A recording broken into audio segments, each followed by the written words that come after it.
Percy's Promise.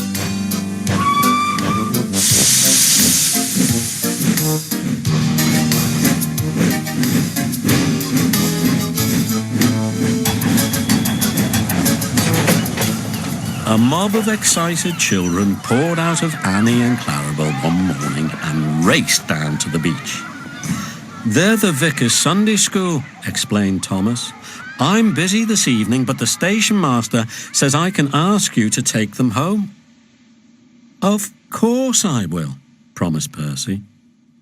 The children had a lovely day, but at tea time it got very hot. Dark clouds loomed overhead. Then came lightning, thunder and rain. The children only just managed to reach shelter before the deluge began.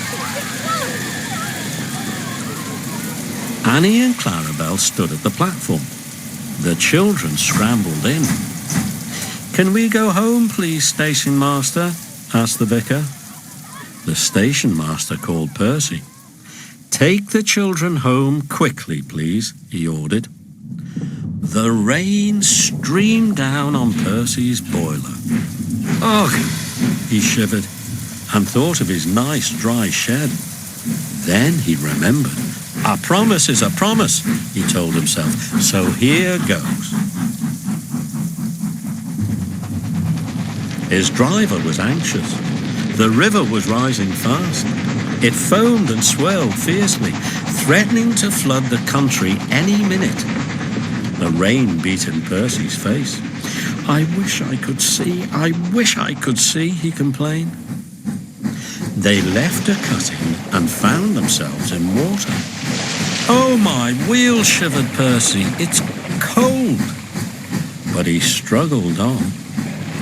"Oh, shh!" he hissed. "It's sloshing my fire."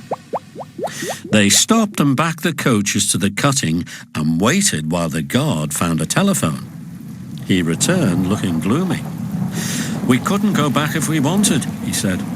"The bridge near the junction is down." The fireman went to the guard's van carrying a hatchet.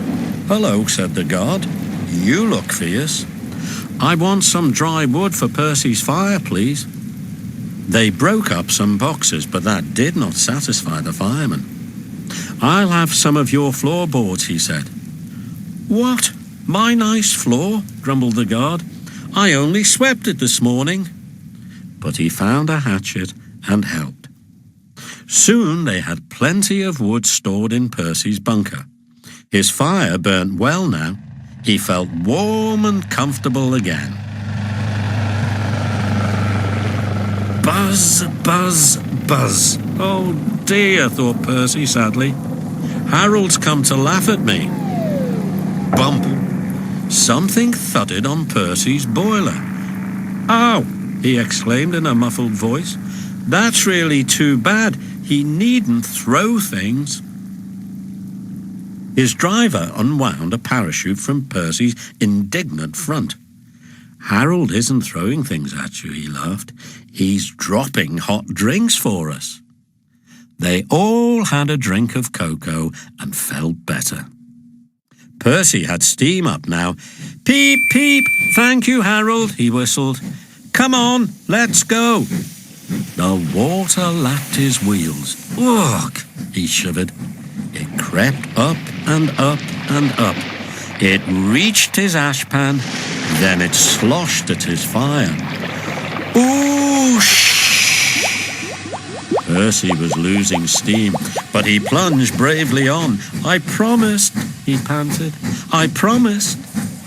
They piled his fire high with wood and managed to keep him steaming. "I must do it," he gasped.